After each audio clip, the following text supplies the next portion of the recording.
koci tu. Biji benihnya tersusun secara spiral dan mengikut arah tertentu. Jumlah biji benih pada spiral itu boleh dibentuk melalui satu nombor yang dikenali sebagai Fibonacci. Biji benih ini biasanya terdiri daripada dua jenis spiral, misalnya 21 spiral mengikut arah jam dan 34 spiral lawan arah jam. Nombor 21 dan 34 adalah di antara nombor dalam jujukan Fibonacci. Okey, so apa benda tu Fibonacci tu? Jadi Fibonacci ni sebenarnya adalah seorang ahli matematik. Nama dia adalah Leonardo Orfisa ataupun nama panggilan lain Fibonacci. Yang buat tim PISA tu daripada dia lah. Dia ni seorang ahli matematik yang suka berfikir. Dia tengok bunga matahari dia fikir, dia tengok arnab dia fikir. Macam awak tengok apa? Tengok game tak fikir apa-apa sebab saya tengok game je kan. Okey. Jadi sekarang ni persoalan yang dikemukakan adalah tentang populasi arnab.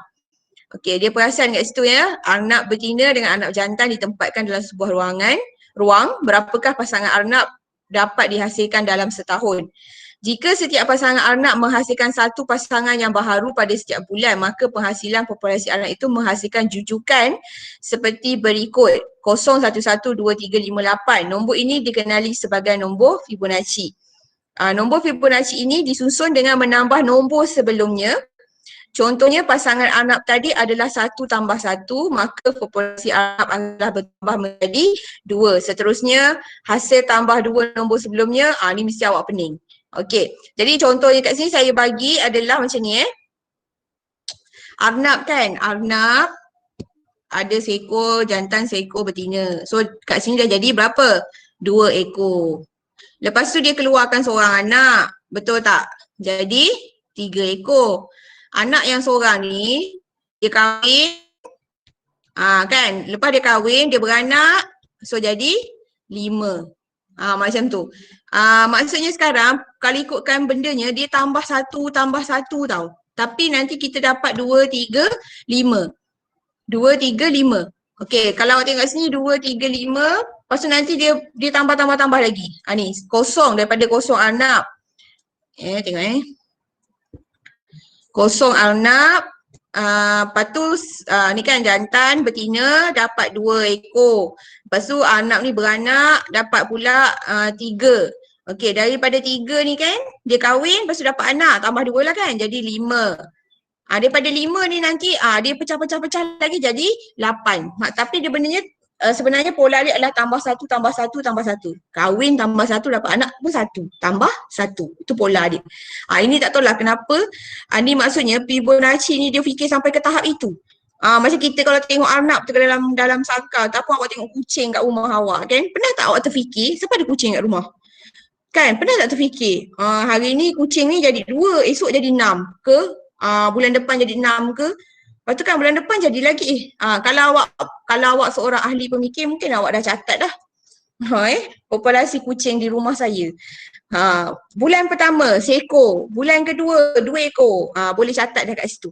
Macam itulah kalau awak jenis yang suka berfikir. Lepas tu awak ciptalah satu jujukan, awak bagi nama awak. Macam ni dia bagi Fibonacci. Nombor Fibonacci, awak bagilah nama awak. Nombor apa? Nombor Adam. Contohnya nanti Fibonacci ni dah lama dia dah ahli matematik zaman 1050 lebih. 1050 lebih. 1050 lebih. Yalah.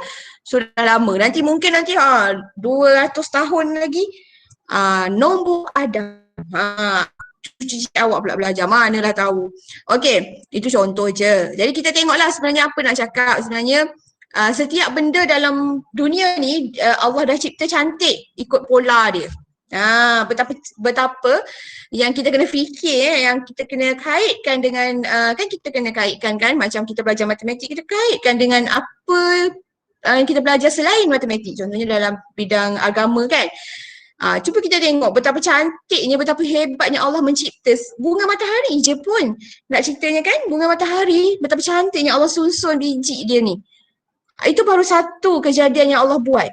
Nak tunjuk betapa hebatnya kuasa Allah. Tapi manusia kita nak ke fikir. Maksud kita Kita fikir tak benda tu? Kita tak fikir kan? Sebab tu kita jadi kurang bersyukur. Macam kita, sebab kita tak, kita selalu cakap kenapa lah Allah jadi, kenapa Allah buat aku sedih kan, rasa susah. Macam tu. Sebenarnya tak kenapa ni? Macam tu kan. Jangan fikir macam tu. Sebenarnya Allah tu sangat hebat. Dia kalau dia kata nak bagi awak gembira, dia bila masa dia boleh bagi. Sebab kalau bunga matahari yang begitu rumit macam ni, dia boleh cipta apa lagi kegembiraan tu. Tapi sebenarnya hidup ini memang penuh dengan ujian. Macam itulah apa benda saya cakap ni. Maksudnya saya nak cakap kat sini bahawa betapa hebatnya kuasa Allah, ya. Nampak tak? Nak cerita bunga matahari pun sebenarnya ada juga kaitannya dengan matematik. Itu nombor Fibonacci. Itu baru bunga matahari, belum bunga ros. Bunga ros pula kelopak dia macam tu. Ya, banyak kalau awak belajar, kalau ada tu ni, kalau awak pernah tengok siput, siput, bukan siput, bukan siput babi tu tahu, siput yang siput dalam air kot, yang dia bentuk dia macam tu. Dia ada rama-rama lah, rama-rama kan. Pernah tak awak tengok rama-rama tu dia terbang, kepak dia besar sebelah? Tak pernah kan? Dia mesti sama. Itu matematik lah. Simetri, pantulan. Pantulan simetri ataupun simetri. Nak tunjuknya betapa hebat tak? Allah cipta tu, memang dah elok dah cantik. Rama-rama tu kepak dia sama. Apa kaitannya dengan matematik? Oh, kita belajar simetri ataupun pantulan. Macam itulah seorang pelajar yang mempunyai tahap band 6. Dia mampu mengaitkan apa yang dia belajar dengan kehidupan dia. Macam tu. Okey, so kita tengoklah pola ya. Yang ini aktiviti dalam buku ni saja je nak bagi permulaan lah kan. Tentang pola, nak bagi kenal-kenal. Tapi benda ni saya dah buat waktu form 1 PSB. Buat collage kan, chop kan, awak chop, awak ambil kentang, awak chop, awak akan nampak dia punya corak sama, pola dia sama. Pola ni dia akan menghasilkan benda yang sama. Pola ni adalah aturan atau corak yang samalah. Tak ada awak chop kentang tiba-tiba keluar kobis, tak ada. Dia sama, dia akan sama. Okey, ini dalam bentuk corak ni, yang aktiviti 1 ni, aktiviti kreatif. Yang seterusnya adalah mengenal pola nombor. Yang ni tak ada apa-apa lah, ini dia cuma cakap corak yang dapat dilihat, maknanya corak batik. Kan, corak batik, ni batik songket lah selalunya macam ni corak dia sama. Sama je. Macam tu. So daripada aktiviti di atas dapat diketahui bahawa corak yang berbentuk poligon dan berulang. Nampak ni. Maksudnya dia benda yang sama lah, pola ni benda yang sama dan berulang-ulang. Macam tu. Okey. Tengok yang seterusnya adalah dalam bentuk alamat bateri saya. Dalam bentuk bateri, saya kena lari masuk dalam bilik ni. Bentuk ni. Lukisan pula. Nampak corak yang pertama 1, corak yang kedua 4, corak yang ketiga 7. So kalau awak tengok dekat sini perubahan dia adalah tambah 3. Yang ini pun tambah 3. So nanti yang seterusnya mestilah 3 juga sebab definition of pola adalah mesti sama kan. So 7 tambah 3 jawapannya 10. Macam tu. Okey. Saya nak pergi lari kejap masuk bilik ni, nak charger. So awak boleh tengok dulu dalam buku teks maksud pola dulu. Okey, pola ialah aturan atau corak tertentu dalam senarai objek, nombor atau objek. Tu. Okey. Sekejap kita lari kejap. Sebabnya stop presenting.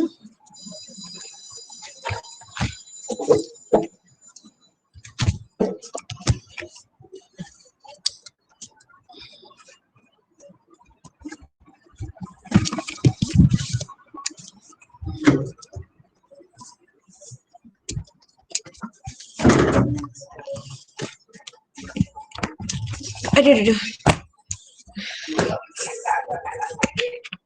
Belum. Okey. So kita tengok. Sama balik. Habis bateri. Present balik.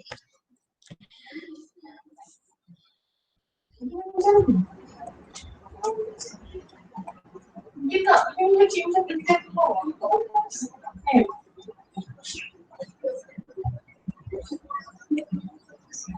dapat balik tak skrin saya? Seorang wakil? Nampak. Okey, bagus. Ni, pola Pola ialah aturan atau corak tertentu dalam senarai nombor atau objek. Okey, sekarang tengok corak apa yang contoh pertama ni. Yang A ni corak apa? Nak tahu nampak ke tak nampak? Corak apa ni? Nah, hilang dah. Halo? Yang ini corak apa ni? Corak bulat lah kan? Titik-titik kan? Nampak ke tak nampak ni? Corak bulatan je. Betul. Okey, soalan ni. Lukis corak seterusnya, bagi gambar rajah di bawah dan nyatakan pola. Nampak ni pola dia. Menambah 2 titik kepada corak sebelumnya. Okey, awak tengok sini Yang pertama kalau kira ada dua titik. Yang seterusnya ada 4. Yang seterusnya ada 6. Betul tak? 2, 4, 6. So bila kita nak isi jawapan dekat sini, kita tengok dia punya pola. So pertambahan dia adalah sebanyak 2 titik. So mestilah kat sini nanti akan ada 8 titik. Macam tu. Okey, kita tengok pola dia mesti sama, menambah 2 titik kepada corak sebelumnya. Okey, tengok pula yang seterusnya. Yang ni ada 1 segitiga. Yang ni ada 2. Lepas tu yang ni ada 3. So kalau kita tengok pertambahan dia tambah 1. Bila kita nak lukis yang keempat ni mestilah ada 4. Betul tak? 3 tambah 1 jawapannya 4. Lepas tu nak lukis jangan main suka-suka hati dia lukis. Kena tengoklah warna hijau duduk kat mana, warna biru duduk kat mana. Sekarang awak tengok yang hijau dia punya tapak. Sebab saya tengok pelajar dia kadang-kadang dia suka-suka je lukis. Suka je warna. Kat sini warna hijau dengan biru, tiba-tiba dia colour pink semua kat sini. Tak boleh Kalau dia dah colour biru, birulah. Kalau hijau, hijau lah. Nampak hijau kat bawah ni. Kan?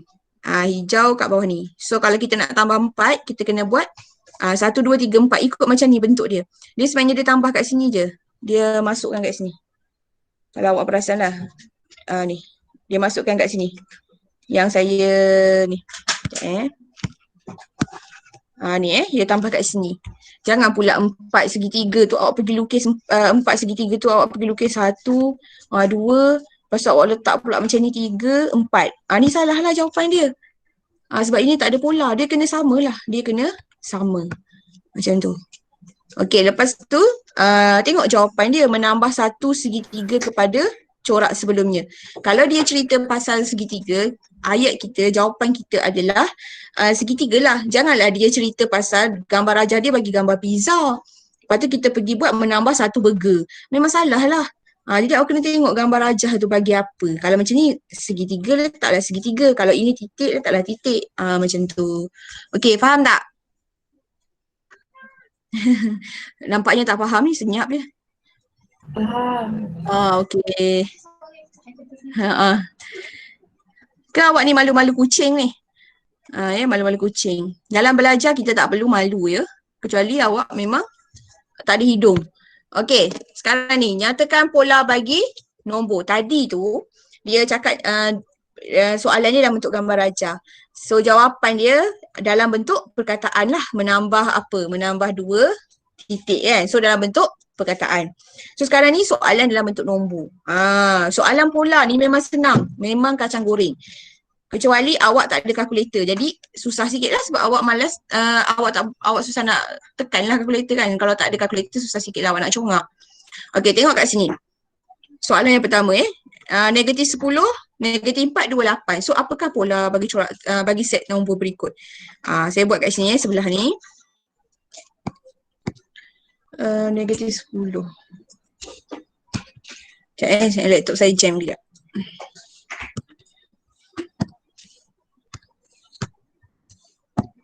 Negatif 10, negatif 4, 2 dengan 8. Lepas tu dot. Dia suruh cari pola. Okey. So sebenarnya pola ni dia ada formula dia. Kan? Bukanlah maksudnya apa kita faham, kita akan ambil yang selepas tolak sebelum. Maknanya kan macam ni.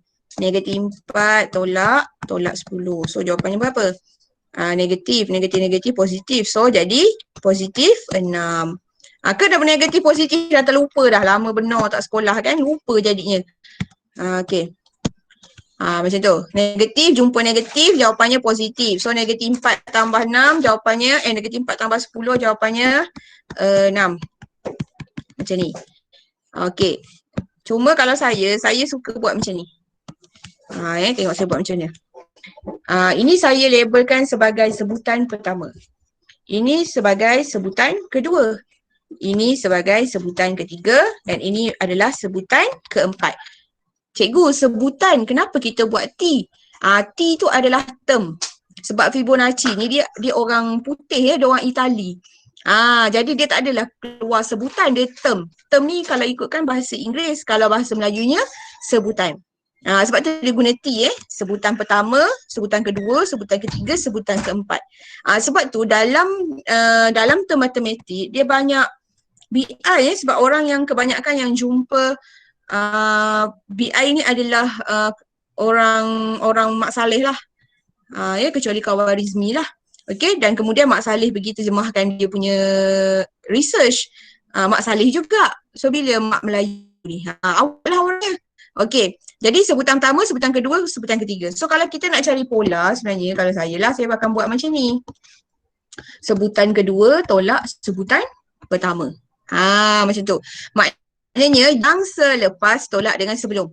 Okey, ataupun kan kita boleh ambil sebutan keempat tolak sebutan ketiga. Maknanya yang selepas tolak sebelum. Okey, mari kita cuba.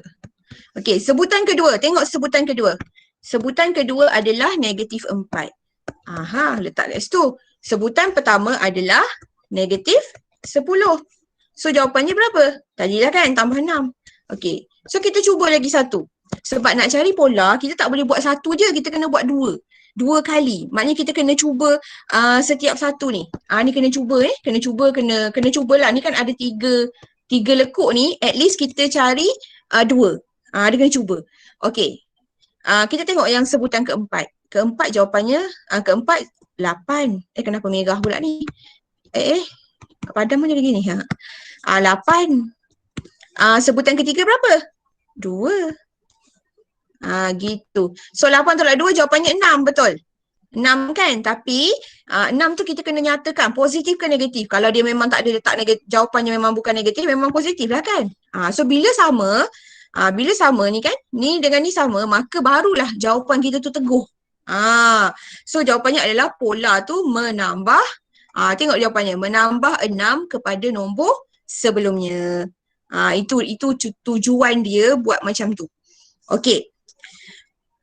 Boleh tak setakat ni? Ada nak tanya tak? Boleh. Boleh saya suka macam ni lah. Maknanya kita buat dalam bentuk ni terms, maknanya kita nyatakan. So nanti kat sini kita ingat kan nak cari pola tu kita ingat. Sebab nanti benda ni akan belajar kaitannya dengan matematik tambahan tingkatan 4. Jadi dah senang.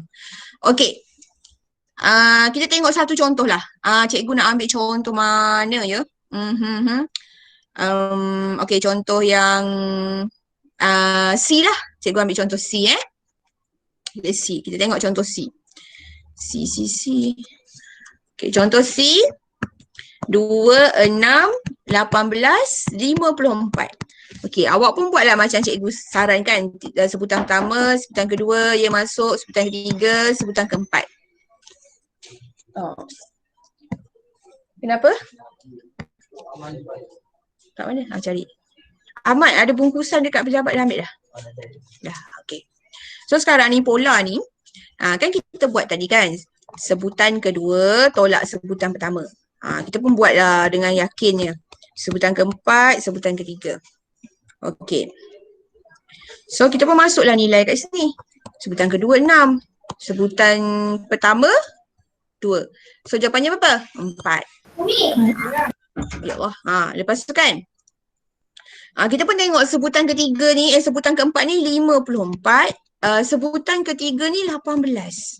Lepas tu kita pun tolak dapat jawapan 36 tak silap saya. 36. Kita pun dapat 36. Okey, sama tak agak-agak 4 dengan 36 ni? Sama tak? Tak. Tak sama. Jadi bukan inilah jawapan dia, bukan inilah pola dia. Sebab tadi kita bila sama kita tahu memang jawapannya tambah 6 lah. Sekarang tak sama. Kalau tak sama macam mana cikgu? Okey, kalau tak sama maka kita kena cuba pula untuk darab dan bahagi. Sebab operasi matematik ni bukan semata-mata tambah dengan tolak je dalam dunia ni. Dia ada darab dan juga bahagi. So bila tak sama confirm you kena guna darab atau bahagi. Macam tu. Okey. Jadi bila darab dengan bahagi macam mana pula nak buat cikgu? Okey, awak tengok dekat sini je. Kalau darab dengan bahagi ni saya recommend awak tengok kat sini lah. Okey, 2 nak pergi 6. Sebab tu kita kena master sifir tu. Sifir tu kena dalam ni lah. Okey, dalam ni. Bukan masuk sini, keluar sana. Okey, 2 pergi 6, darab 3. Betul tak? 6 pergi 18, darab 3. Yang ni darab 3 juga. So jawapan dia adalah darab 3. Nampak ni? Nampak ni? Sebab tu dia darab 3. Mendarab nombor sebelumnya dengan 3. Mendarab nombor sebelumnya ni dengan 3. Tu maksud ayat dia. Mendarab nombor sebelumnya dengan 3. Macam tu. So kalau kita buat kaedah yang ni, kita tak dapat jawapan yang sama. Kaedah yang ni kan. Kalau kita tak dapat jawapan yang sama macam ni kan, tak dapat jawapan yang sama, maka kita tahu operasi yang terlibat adalah darab atau bahagi. Macam mana nak tahu darab atau bahagi cikgu? Okey, awak tengoklah nombor ni, kalau makin besar dia darab lah. 2 nak pergi 6, makin besar kan? So bila makin besar darab lah. Macam tu. Okey, kalau yang sebelah sini, yang D ni kan? Ni. Kita buat macam tadi lah, kita buat T1, T2, lepas tu tak sama kan. Lepas tu kita tengok nombor ni makin mengecil, maka dia bahagi. Okay, sekejap. Kita cuba 81, cuba belah mana belah sini, ada slide. 81, berapa tadi nombor dia? 81, 27, lagi berapa? 9 dengan 3 kan? 9 dengan 3. Lepas tu kita cubalah T1, T2, T3, T4. So kita buatlah pola dengan confidentnya kita buat T2 tolak T1. Dia memang kita kena cuba macam ni kalau kita tak nampak lah. Kita pun cubalah 27 tolak 81. Yang ini 3 tolak 9. Yang ni tahulah negatif 6 kan. Yang ini berapa pula ni? 27 tolak 81 tak sama lah awak akan dapat tak sama. 27 tolak 81. Negatif 54. Sama ke? Confirm tak sama. So bila tak sama, operasi yang terlibat adalah darab atau bahagi. So macam mana nak tahu cikgu darab ke bahagi? Tengok nombor ni. 81 pergi 27. Lagi kecil. Lagi kecil maknanya bahagi. Bahagi berapa cikgu? Kau cuba jayalah dekat kalkulator ni So kita akan dapat bahagi 3. So 81 bahagi 3 jawapannya 27. 27 bahagi 3 jawapannya 9. 9 bahagi 3 jawapannya 3. Macam tu. Kita kena cuba sehingga berjaya. Okey. Boleh faham tak? Boleh? Ni faham ke tak faham ni? Boleh. Faham. Okey. Faham. Boleh. Boleh. Bagus. Tengok kat sini pula. Ni soalan E. Okey, tiba-tiba ada pecahan pula cikgu. Saya kalau tengok pecahan cikgu, macam saya nak pergi menikah. Punyalah segementar. Kau kenapa? Kalkulator kan ada nak gementar apa bendanya. Okey, kalau pecahan tak payah takut. Kita buat macam biasa. Macam biasa tu macam mana cikgu? Macam biasalah. Kita buat operasi tolak dulu. Nampak ni? T2 tolak T1 ni. Ni operasi macam biasa. Ni. Ni kan? Nampak? Pecahan ni. Kita buat macam tu, kita buat label T1, T2, T3, lepas tu kita akan dapat 1, 3 per 2, 2, 5 per 2. Maknanya kita kena buat macam biasalah. Kan? Sebab pecahan ni kita susah nak nampak dia darab ke, dia bahagi ke, dia tambah ke, dia tolak. So bila susah nak nampak, kita buat macam biasa. Starting from the beginning lah. Yang asas dia. Okay, so kita tengok kat sini. Cikgu tulis balik Cikgu salin. 1, 3 per 2, lepas tu 2 dengan 5 per 2. 2, 5 per 2. Okey. Sebab nanti awak akan buat latihan selepas ini. Kita boleh label T1, T2, T3, T4. Label. Okey, lepas tu. Apa macam biasa tu? T2 tolak T1 atau T4 tolak T3. Saya suka ambil yang depan dengan yang belakang. Macam tu. Okey. Kalau misalnya dia ada 3 nombor je, contohnya sampai sini je. Cikgu saya dah biasa yang cikgu ajar, tiba-tiba ada 3 nombor, saya panik. Apa nak paniknya? Kalau macam ni macam mana? Yang belakang ni, T3, dia mesti tolak dengan sebelum dia. T2. Apa nak paniknya? Kita buat yang ni pun tak apa Okey. So sekarang kita cubalah T2 apa? T2 3/2. Tolak 1. Jawapannya setengah. Tak percaya tekan kalkulator Okey, T3 2. Tolak dengan 3/2. Jawapannya pun setengah. Cikgu dapatlah cikgu sama. Dah senang. Dah sama dah lah. Itulah jawapannya. Menambah setengah. Ataupun 0.5 boleh dua-dua diterima. Kepada nombor sebelumnya ni. Nampak? Buku teks buat macam mana. Menambah setengah. 0.5 pun tak ada masalah. Menambah setengah kepada nombor sebelumnya. Tu. Ya, macam mana dapat. So, kalau dapat soalan pecahan, tak payah takut. Sebab boleh guna ni. Kalkulator dulu, we all dulu belajar. Tak boleh guna kalkulator Kita orang masa zaman saya dulu PMR. You all ni pun tak ada tak tidak B3 kan. Tapi mesti ada. Okay. PMR dulu kita orang form 1 sampai form 3 tak dibenarkan langsung guna kalkulator. Susah tak nak belajar benda ni tak guna kalkulator. Memanglah syllabus bukan KSSM lah, tapi adalah benda pecahan ni ada. Pola ni ada. Tajuk pola ni daripada dulu sampai sekarang memang ada. Daripada KBSM sampai KSSM memang ada tajuk pola. Cuma you all ni belajar upgrade sikit. Sebab nanti you all akan tahulah you all upgrade apa cikgu? Nombor Fibonacci dengan segitiga Pascal. Itu upgrade daripada KBSM. Yang lain sama. Okay, so kita orang pakai tak ada kalkulator. Memang tak ada kalkulator. Bila kita tingkatan 4, tingkatan 5 baru pakai kalkulator. Tapi kalkulator pun bukan kalkulator saintifik. Kita orang pakai kalkulator jual sayur tu. Kalkulator jual kerupuk lekor kan. Kalkulator biasa tu. Tak ada kuasa 2, tak ada punca kuasa. Waktu tingkatan 4 tu. Susah tak nak belajar MAT pakai kalkulator tu. Susah sebab ni canggih ada punca kuasa pun tak ada. Dulu tak ada. Dulu nak cari punca kuasa ataupun kuasa 2 guna buku sifir. Dulu betul susahnya nak belajar dulu ya.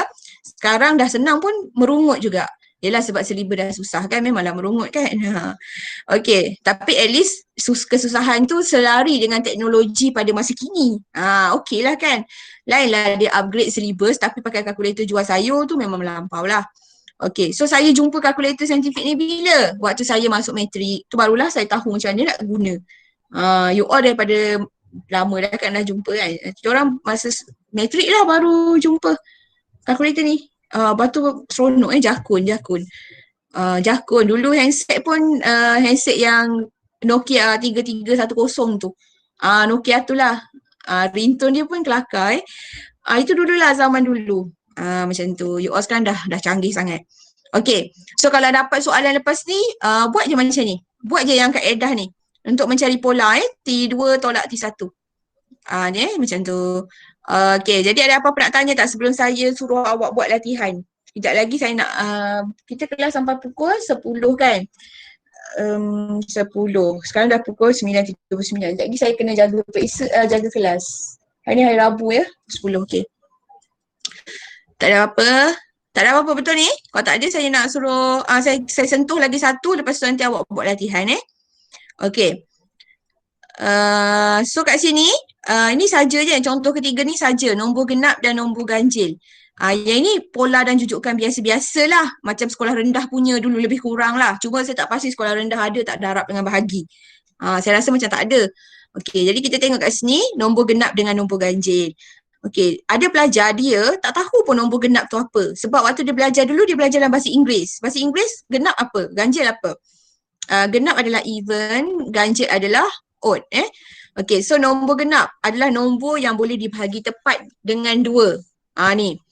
Okay, imbas kembali. Nombor ganjil adalah tidak boleh dibahagi tepat dengan 2. Okay, so sekarang ni nyatakan urutan nombor 7, 12, 17 ni sampai 67 ni, kenal pasti dan nyatakan pola bagi urutan nombor ganjil. Okay, awak tengok kat sini. Dia buat macam ni. Dia buat 7, 12, 17, 22 sampai ke 67 ni. Awak kena pertama sekali, kalau keluar soalan macam ni, dia suruh kita asingkan pola mengikut ganjil dan juga genap. Kan, ganjil dan genap. Okey. Bila kita asingkan, sebelum kita nak asingkan, kita kena tahu apakah nombor yang ada daripada 27 sampai 67 ni.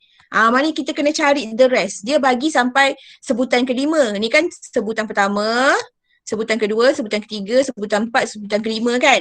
So dia bagi sampai sebutan kelima. So in between 27 and 67 tu dia ada nombor lain kan. So kita kena cari dulu yang itu. Okay, so kaedah dia macam ni bila nak cari kita kena tahulah dia punya pola dulu.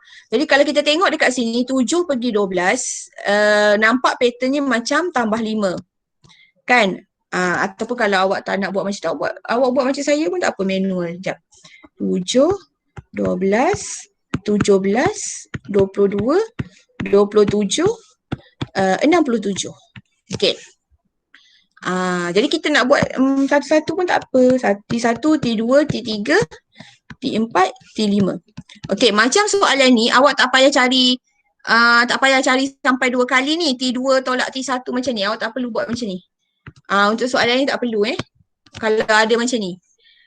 Diberi urutan ni tak perlu buat. Kenapa tak perlu buat cikgu? Sebab dia dah bagi DN 67 ni. Dia dah bagi. So memang confirm dia lah memang confirm sama ada tambah, dia akan sama dia akan sama tambah tolak ke darab bahagi.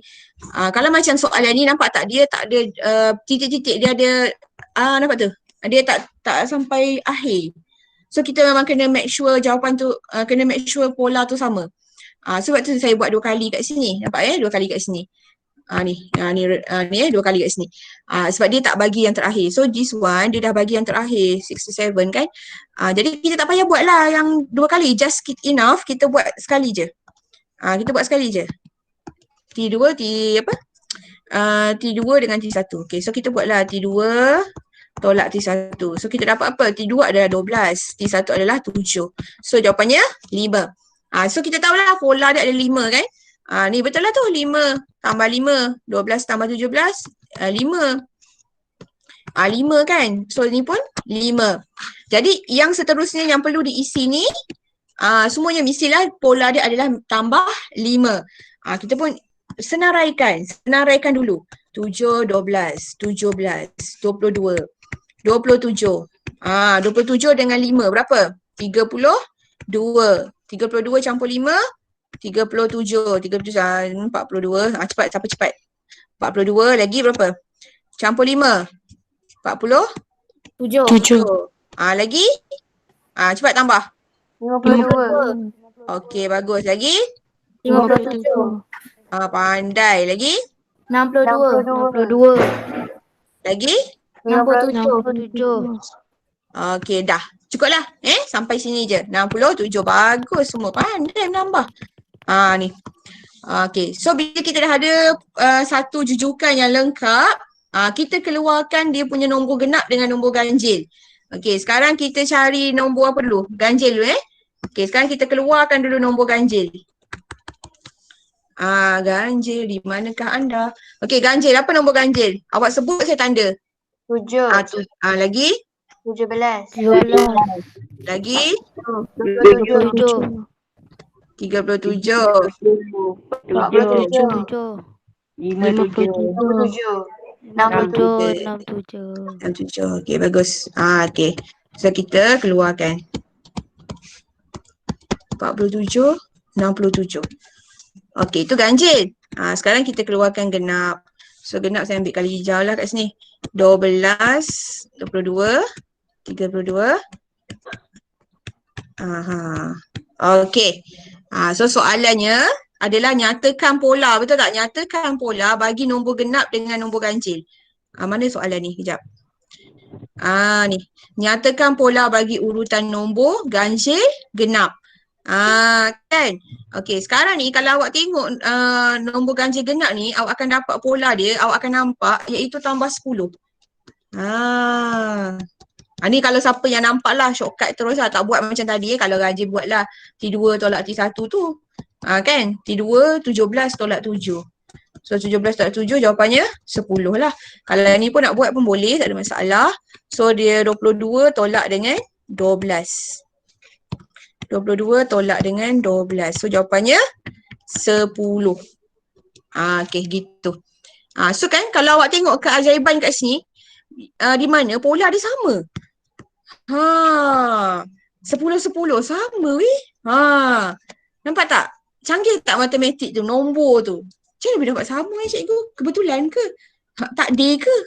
Tu saya tak tahulah tu. Mungkin awak boleh kaji pula. Mungkin awak boleh namakan macam tadi kan ada nombor Fibonacci kan. Namakan nombor Fibonacci kan. Mungkin kalau awak kaji ni awak dapat satu pattern, namakan awak. Namakan nombor apa? Nombor Mikael contohnya. Kan? Okey. Macam tu Dia asal usulnya adalah tambah 5 semua sama. Sama asalkan pola dia sama. Kita keluarkan ganjil dan genap, kita akan dapat pola yang sama juga. Bukan tambah 5 lah, maksudnya ikut pada soalan. Kita akan dapat sama juga. 10 dengan 10. Kalau misalnya kita buat-buat, kita dapat 10 kan. Sebelah ni tiba-tiba kita buat, kita dapat tak sama. Kita dapat apa? 20 kot contohnya. Maksudnya ada something wrong dengan nombor tu. Ataupun something wrong dengan kita lah. Kita salah kira. Tu sama ada something wrong dengan nombor ataupun something wrong dengan kita. Tapi setakat ni saya jumpa soalan memang akan sama. Memang akan sama. Ajaibnya ya. Gitu. Okay. So ada nak tanya tak?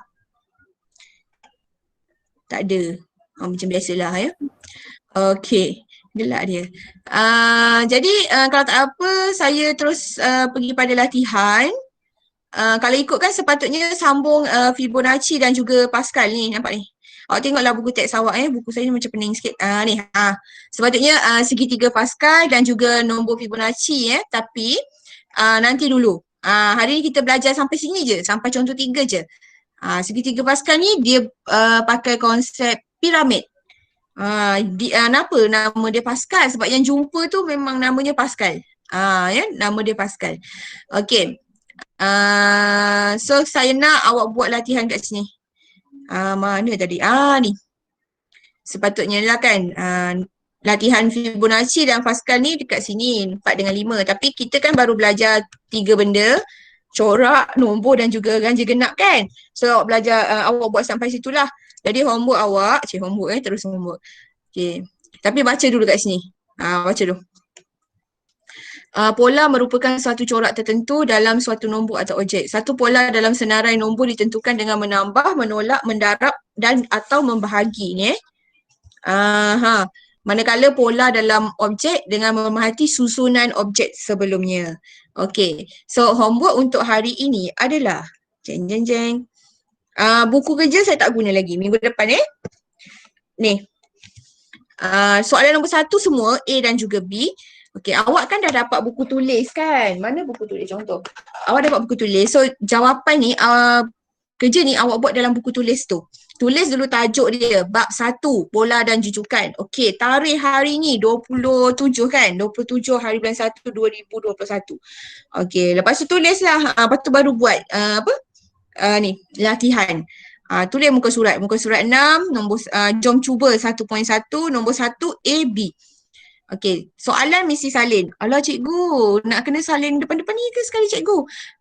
Kalau rajin salinlah depan-depan ni, kalau tak sambung terus. Tapi soalan kena buatlah lakar corak seterusnya ni kena tulis. Kalau tak saya blur apa benda awak buat ni. Okey? Ni kan awak sambung. Okey, ni 1 A dan B. Okey, soalan seterusnya adalah nombor 2. Nombor 2 cikgu, banyaknya. Tak 3 soalan je.